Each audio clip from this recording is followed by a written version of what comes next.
So a man that's undergone a radical prostatectomy, what are the options that he has as far as treating his condition? Well, the options that have been advocated by several centers are not really fully supported by much of any data, unfortunately. The field of penile rehab is a lot of speculation versus real data. Very few randomized trials have shown benefit of one over the other. Now, the options that are available and are mostly advocated is, use of PDE5 inhibitors, which are the brand names like Cialis, Viagra, whether on demand or on a daily basis. The other options are use of injections, which is a drug that is injected into the penis to provoke vasodilation of the blood vessels. And the other one is vacuum-assisted devices, which have been shown to be helpful in preventing shrinkage of the penile length, to create an erection and constriction by placing a band. These are the three main options that have been advocated. Recently, in the urological community, we're looking at the role of nerve stimulation itself, which is if it's a nerve injury, why not stimulate those nerves for them to regenerate and wake up earlier? And that's where the concept of penile vibratory stimulation lies. Interestingly, the nerves that are injured by surgery are not involved in the nerves that we are stimulating by the penile vibratory stimulation. The nerves are called pudendal nerve. And pudendal nerve is considered the king of pelvis. And these nerves are the sensation of the penis, and they also have a role in contraction of the muscles that are responsible for rigidity of erection.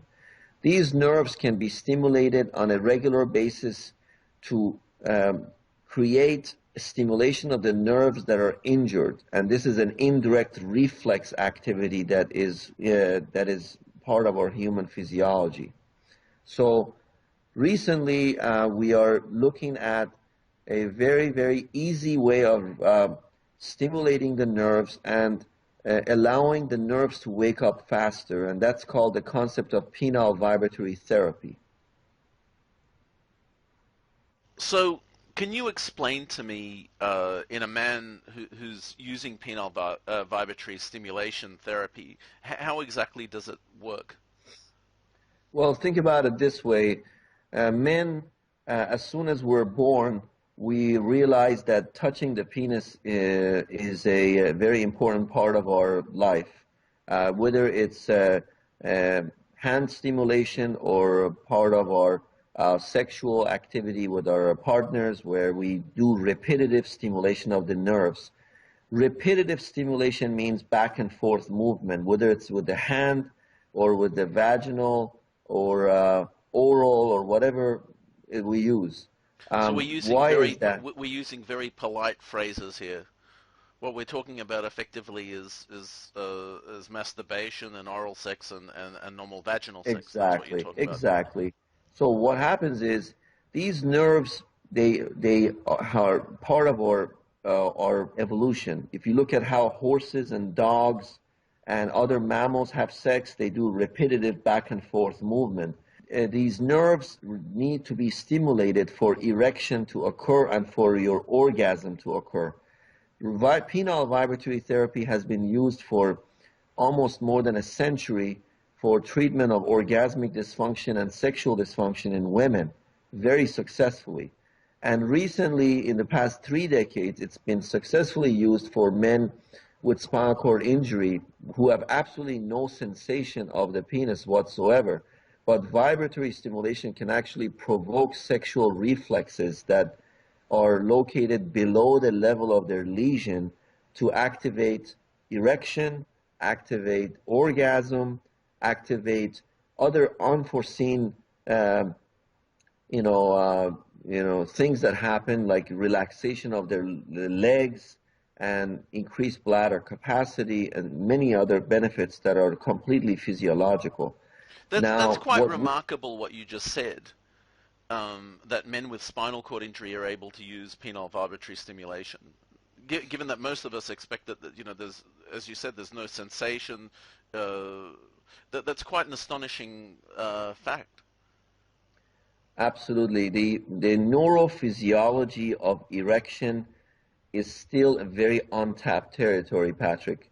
There are many, many studies that are coming out of many amazing centers of excellence talking about how the dorsal nerve of the penis, which is a simple nerve that is so amazingly connected to centers of our brain and spinal cord that have to do with almost everything, whether it's emotion, whether it's hormone production, whether it's testosterone production, love hormone production. These nerves directly stimulate those centers. There was a very interesting study that men who have severe PTSD, which is post-traumatic stress disorder, and depression, erectile dysfunction, have a very hyperactive part of their brainstem called of the cerebral cortex, which is the amygdala. And the studies have shown that by stimulating the penis of study subjects, you actually can shut down these depression and anxiety and PTSD centers by just stimulating the penis. We don't know much about neurophysiology of the penis, but what we know is that it's incredibly amazing. I have to say, when I read these studies, I'm absolutely gobsmacked at how little we actually know and how much we're discovering almost on a daily basis. I'm just wondering if I could take you back just a little bit. When we were talking about how penile vibratory stimulation, or PVI, works, we also, earlier in this interview, we were talking about the role of the neural transmissions, the arousal, what's going through the brain, the spinal cord, and the reaction that takes place in the penis. How, from a perspective of PVI, how does this, PVS, I should say, how does this all connect together? The brain, the spinal cord, all that sort of thing. Perfect. One of the most important neurotransmitters for erectile function is called nitric oxide, which is what is a neurotransmitter? Is signals coming from your central nervous system. Neurotransmitters increase activity of our tissues, whether it's muscle contraction during walking, or whether it's crying or sweating. These are neurotransmitters that secrete, that allow our body's organs to function. In the penis, nitric oxide is one of the most important neurotransmitters that has been shown to play a major role for erectile function. Now, like for example, these medications that we are very well aware of, like Viagra, Cialis, Levitra, they keep nitric oxide longer in the penis nerves to allow the blood vessels to continue to remain open. Now, we all know that multiple studies have shown that penile vibratory stimulation actually increases nitric oxide activity in the penis. So it's like almost taking Viagra by allowing more nitric oxide to be in the penis. Viagra, on the other hand, cannot do a thing if there is no nitric oxide in the penis. So if there is no stimulation, and we all know this, if you just take Viagra and sit there and watch, CNN or, news, nothing is going to happen. That vibratory stimulation increases nitric oxide activity through reflexes. And we all know this. When we are touching the penis during masturbation, we notice there is increased girth of the penis and eventual erection. Now, this problem is different in men with ED. You need to have a lot of stimulation, and you probably cannot reach that level of stimulation with the hand. I see many patients, Patrick, and I'm sure you do as well, who come in and say, "Doc, I had prostatectomy a year ago with really intense hand stimulation, I can really get a decent erection, but I get tired and I can't reach the level of rigidity that I want. And that's They also part of do it themselves is damage trying to do that as well. Like in exactly. some So, I cases, they mean, get micro tears in the penile shafts, and they get a lot of soreness. exactly, because they are being a little bit difficult to for hand. Now, the concept of penile vibratory stimulation is to stimulate specific mechanoreceptors, which is basically the antennas that are located on the surface of the penis. These mechanoreceptors are act rapidly firing, and what they need is a very high frequency and amplitude stimulation, which the two major vibrators that are now in the market that can reach that level of stimulation to basically easily stimulate these centers. And the two devices that are approved for medical use are the Vibrect and the FertiCare. The FertiCare is a device that is approved for provoking ejaculation in men with spinal cord injury. The Vibrect has two versions. One is approved by the US FDA, Health Canada, European Union, and Australia for provoking penile erection in men with ED. Now, that could include prostatectomy patients. It could be anybody with erectile dysfunction. And we also have another version for which is called the Vibrect X3, which is stronger for adequate stimulation for ejaculating men with spinal cord injury. So when in a man who's using vibration stimulation, um, why would they use vibration stimulation as opposed to just the normal treatments like Viagra, Cialis, or even injections? If they've undergone a prostatectomy, what's the difference going to be by using a device like a Vibrect for vibratory stimulation as opposed to staying on the more traditional treatments that the majority Well, of urologists know of, but they haven't extended their knowledge to include PVS. well, in studies that have been done, PDE5 inhibitors have not really shown to enhance recovery of spontaneous erections. Remember, what we're talking about is, how are we going to help a person after prostate surgery to hopefully, in a period of time, return to a spontaneous natural erection, not dependent on Viagra or other medications? Number one. Number two, what does Viagra has shown? We have to look at evidence. Viagra and Cialis have shown that they help with preserving smooth muscles in the penis. They do not at all show any evidence of whether they increase nerve regeneration and functional recovery of nerves. And that's something that Viagra does. Vibrect does.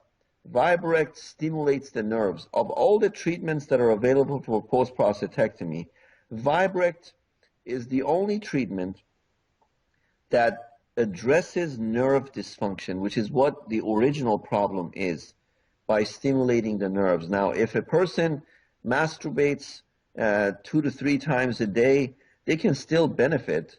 But I believe with a more focused stimulation, it's much easier and much better and more focused. So, based on what you've said about nerve regeneration, and we've talked about the damage to nerves and the erectile problems. How soon should a man start using vibratory stimulation? Should he think about using it before his surgery? After his surgery, how soon? Ideally, what should be the time frame, and realistically, when should a man start using it? Ideally, in my opinion and opinion of many sexual experts who use vibratory stimulation, is to start it 2 to 3 weeks before the surgery is done. Why?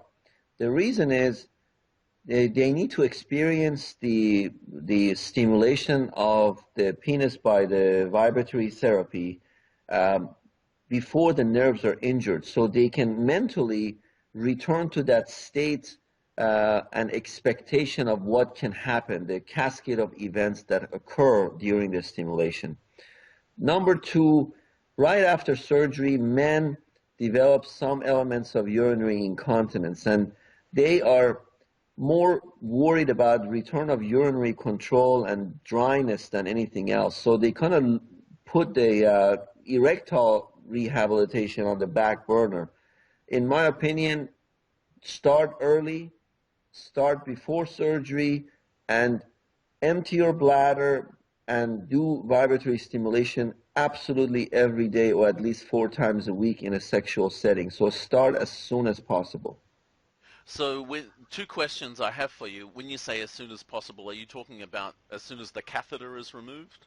Exactly. As soon as the catheter is removed, and maybe a couple of days to make sure that you don't have any urinary tract infection or burning, then begin the therapy.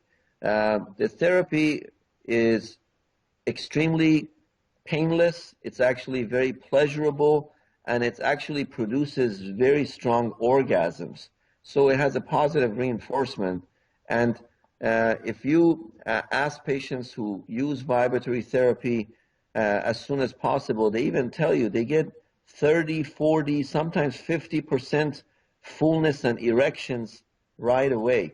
Not rigidity yet, but the head of the penis and the rest of the shaft really engorges with blood.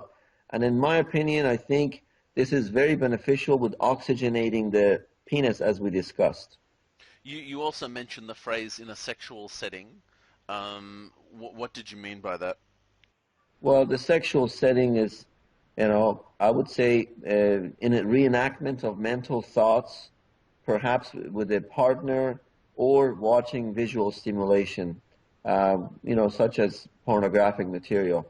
I always tell my patients right after surgery to do not become distant with their partner. Be close, be sexual, be kinky, whatever is possible.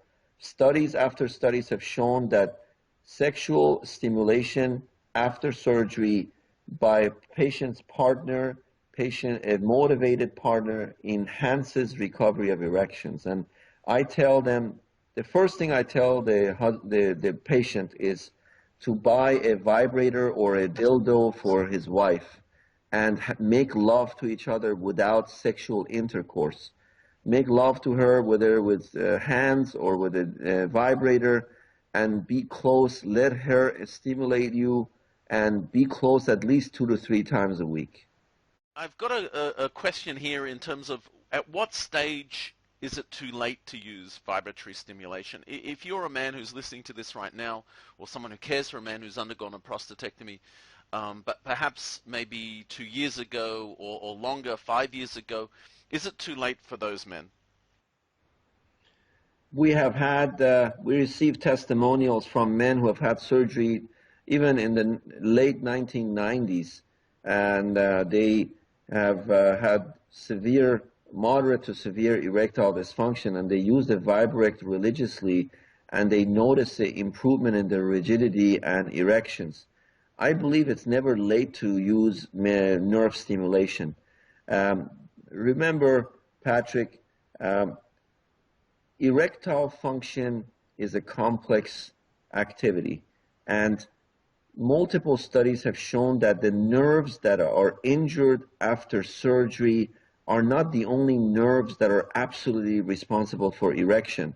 There are nerves that are not even in the field around the prostate that are still very contributive to our erectile function, such as the pudendal nerve that I told you.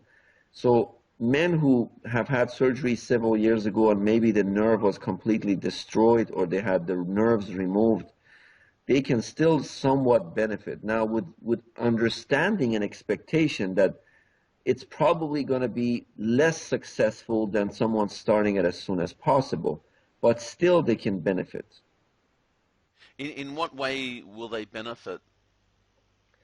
They can benefit with potentially strengthening the muscles like a workout that are really deep in the pelvis, that are responsible for rigidity of erection and preventing the blood from leaving the penis. As I mentioned to you, Patrick, many men after prostatectomy, they eventually develop venous dysfunction where the blood doesn't want to stay in the penis, and that's why they cannot get rigid and firm. And men who use vibratory stimulation or very strong Kegel exercises, the stretch exercises that are recommended by doctors, they can strengthen these nerves and perhaps improve venous dysfunction. Another problem that post-prostatectomy patients develop is orgasmic dysfunction, poor orgasms, low-intensity orgasms, and painful orgasms. And these three things, I believe, can be helped with vibratory stimulation. So even in men that had their surgery, as you said, in the late 90s, have they been able to reach orgasm using vibratory stimulation? Yes, most men using Vibrect develop excellent orgasms, and that's one of the benefits of a high frequency and amplitude device, is that you stimulate enough to reach orgasm. Regular vibrators that are used for shoulder and female vibrators don't produce enough frequency and amplitude to provoke ejaculation and orgasm. What about men that have undergone alternate treatments such as brachytherapy, seed therapy, or even hormone therapy, what's commonly called androgen deprivation? Can vibratory stimulation help these people? I believe that any of the treatments that you mentioned still develop nerve dysfunction and injury to the nerves, whether it's a slow process or a fast process. We are not intensely studying patients after radiation to use vibratory therapy, but many patients purchase it after radiation and they use it. I do not see any contraindication for using it, but remember, post-radiation erectile dysfunction is a combination of damage to the vessels and damage to the nerves. And it's a progressive problem that may not begin right away and could lead eventually to permanent dysfunction. I would say to your audience that if a person has severe, complete erectile dysfunction and that lasts at least 2 years after radiation, they probably will need to use more invasive therapies like penile injections and penile prosthesis. I'm regularly asked about more commonly prescribed methods of treatment, namely the medications we talked about, the PDE5s, which include Viagra, Levitra, and Cialis. Now, it's fairly common for men who have undergone a prostatectomy to be prescribed 5 milligrams of Cialis, for example, these low dosage or low strength PDE5s for daily use. My question is, are these men wasting their time with these medications at these low strengths? And when I ask this question, I'm asking, what's the evidence to support daily usage of low strength PDE5s? Very interesting question. Recent data presented at the American Urological Association in May of 2013 showed that there is no evidence of daily use benefit versus on-demand use. The on-demand use is taking a higher dose of the Viagra or Cialis and attempting sexual intercourse versus taking it daily. I believe a frequent use of Viagra or Cialis is beneficial for preserving the smooth muscles. And in my practice, I recommend taking 100 milligrams of Viagra before vibratory stimulation at least twice a week, or at least 4 times a month. Whether it depends what they're seeking. Are they seeking that taking the 5 milligrams of Cialis or daily Cialis, are they expecting to have an erection adequate for sexual intercourse, after prostatectomy in the first few months? I don't think that's a good expectation. I think in Very, the very, majority of men that are taking the low strength, as I said, like the 5 milligrams of Cialis, and I'm not just pointing the finger at Cialis, you know, Viagra and Levitra, the same thing. Um, they're prescribed these tablets that they take on a daily basis, and I think there is they're no under. data.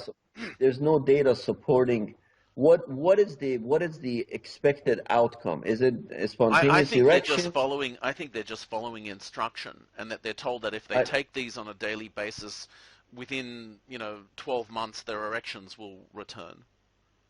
that is not the data is not supporting that at all. Taking daily Cialis has not shown to improve and enhance recovery of sexual function.